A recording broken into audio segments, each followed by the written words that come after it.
ओम नमो भगवते वासुदेवाय नमः। आपका दिन शुभ हो और रसपान कीजिए आदिक मार्क्स मातम के आज के अध्याय का। सैनिक आदि 28,000 ऋषियों के पूछने पर श्री सूत जी बोले, हे तपोधन, आप लोगों ने जो प्रश्न किया है वही प्रश्न नारद जी ने श्री नारायण से किया था।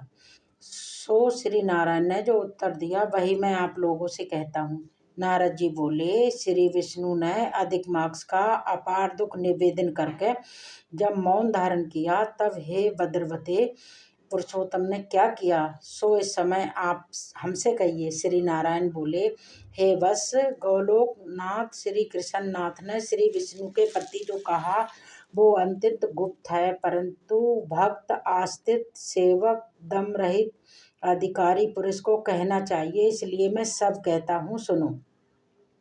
ये आख्यान सब कीर्ति पुण्य यश सपुत्र का दाता राजा को वश में करने वाला है और दरिद्रता को नाश करने वाला है और बड़े बड़े पुण्यों से सुनने को मिलता है। जिस प्रकार इसको सुने उसी प्रकार अन्य अन्य भक्ति से सुने हुए कर्मों को करना भी चाहिए।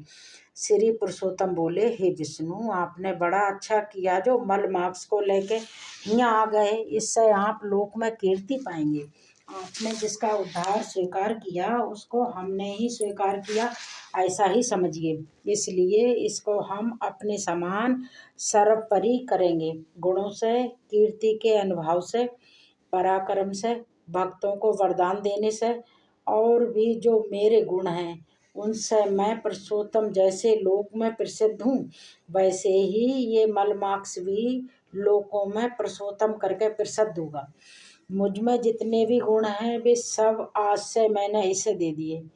पुरुषोत्तम, जो मेरा नाम लोक तथा वेद में प्रसिद्ध है, वह भी आपकी प्रशंसा का अर्थ आज मैंने इसे दे दिया। हे मधुसूदन, आज से मैं इस अधिक मार्क्स का स्वामी भी होऊंगा। इसके पुरुषोत्तम स्नान से सब जगत पवित्र हो जाएगा। मेरी समानता पाके ये अधिक मार्क्स सभी मार्क्सों का राजा हो गया है। ये अधिक मार्क्स जगत पूज्य और जगत से वंदना करवाने के योग्य होगा।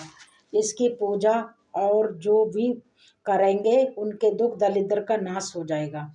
चैत्र आदि सभी मार्क्स सब काम है, इसको हमने निष्काम किया है। इसको हमने अपने ही समान समस्त प्राणियों को मोक्ष देने वाला बना दिया है। जो प्राणी सकाम निष्काम होकर अधिक मार्क्स का पूजन करेगा वो अपने सभी कर्मों को भस्म कर निश्चिंत मुझे प्राप्त होगा। जिस परम पद प्राप्ति के लिए बड़े बड़े भाग्य वाले यति ब्रह्मचारी लोग तपस्या करते हैं और महात्मा लोग निराहार व्रत करते हैं और दृढ़ व्रत लोग फल पत्ता वायु का सेवन कर रहते हैं और काम क्रोध रहित जितेंद्र रहते हैं, वे और वर्षा काल में मैदान में रहने वाले, जाड़े में शीत, गर्मी में धूप सहन करने वाले मेरे पद के लिए यदि तरसते रहते हैं, हे गरुड़धर, तब भी वो मेरे परम पद को प्राप्त नहीं कर सकते हैं, किंतु पुरुषोत्तम के भक्त एक मार्ग से ही व्रत से बिना परिश्रम जर मृत्यु रहित परम पद को पा लेंगे। ये अधिक मार्ग व्रत संपूर्ण साधनों में से श्रेष्ठ साधन है और सभी कामनाओं के फल की सिद्धि को देने वाला है। इसलिए इस पुरुषोत्तम मार्ग का व्रत सबको करना चाहिए। फल से खेत में बोए हुए जैसे करोड़ों गुना बढ़ते हैं, वैसे ही मेरे पुरुषोत्तम मार्क्स में किया हुआ पुण्य करोड़ों गुना अधिक हो जाता है। कोई चातुर्मास आदि यज्ञ करने से स्वर्ग में जाते हैं, वे भी भोगों को भोग के पृथ्वी पे आ जाते हैं, लेकिन जो पुरुष सादर से विधि पूर्वक अधिक मार्क्स का व्रत करता है वो अपने समस्त कुल का उद्धार कर मुझ में लीन हो जाता है, मुझ में मिल जाता है। उसमें कोई संशय नहीं। मुझे प्राप्त होकर प्राणी पुनः जन्म मृत्यु भय युद्ध आदि व्याधि और जरा से ग्रस्त संसार में नहीं आता, जहाँ जाके फिर पतन नहीं होता, सो मेरा परम धाम है। ऐसा जो वेदों का वचन है वो सत्य है, असत्य वाला कैसे हो सकता है। ये अधिक मार्क्स इसका स्वामी मैं हूँ और मैंने ही इसे बनाया है। और पुरुषोत्तम, ये जो मेरा नाम है सो भी मैंने इसे दे दिया है। इसलिए इसके भक्तों की मुझे दिन रात चिंता बनी रहती है। इसके भक्तों की मैंने कामनाओं को मुझे ही पूर्ण करना पड़ता है।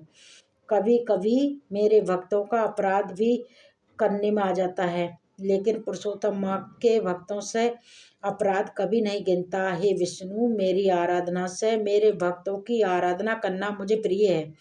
मेरे भक्तों की कामना पूर्ण करने मुझे देर हो जाती है, लेकिन मेरे इस मार्क्स के जो भक्त हैं उनकी कामना पूरी करने में मुझे कभी भी देर नहीं होती। मेरे मार्क्स के जो भक्त हैं वो मुझे बहुत प्रिय हैं।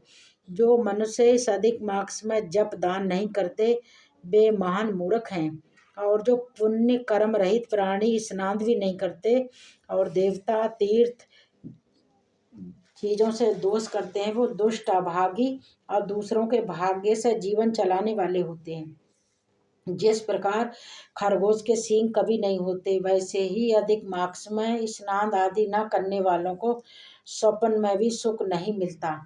जो मूर्ख मेरे प्रिय मलमाक्स का निरादर करते हैं और मलमाक्स में धर्म आचरण नहीं करते वे सदा नरक को जाते हैं। प्रति तीसरे वर्ष पुरुषोत्तम मार्क्स प्राप्त होने पर जो प्राणी धर्म नहीं करते वे कुंडीपाल नरक में गिरते हैं और इस लोक में दुख रूपी अग्नि में बैठे स्त्री पुत्र पौत्र आदियों से उत्पन्न बड़े भारी दुखों को भोगा करते हैं। जिन प्राणियों को मेरा पुण्यतम पुरुषोत्तम मार्क्स अज्ञान से व्यतीत हो जाए वे प्राणी कैसे सुखों को भोग सकते हैं। अर्थात जो भी प्राणी पुरुषोत्तम मार्क्स में जप दान तप आदि नहीं करते उन्हें भला सुख कैसे मिल सकता है। जो भाग्यशाली स्त्रियां सौभाग्य और पुत्र सुख चाहने की इच्छा से अधिक मार्क्स में स्नान दान पूजन आदि करती हैं उन्हें सौभाग्य संपूर्ण संपत्ति और पुत्र आदि के अधिक मार्क्स प्रदान करता है।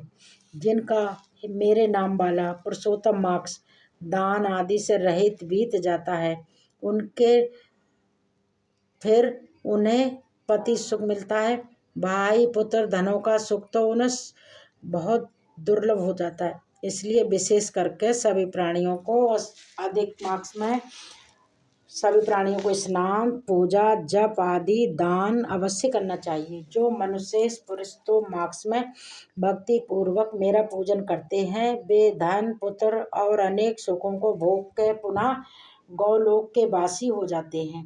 मेरी आज्ञा से सभी लोग मेरे अधिक मार्ग का पूजन करेंगे।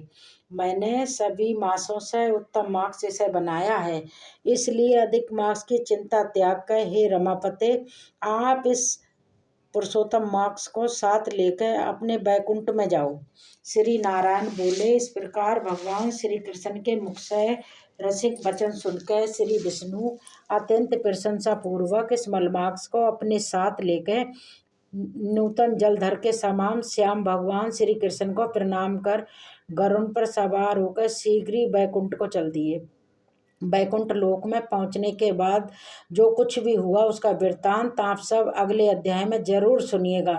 कथा आज की अच्छी लगी हो तो वीडियो को लाइक करके और कमेंट में जरूर लिख दीजिए। हर हर महादेव।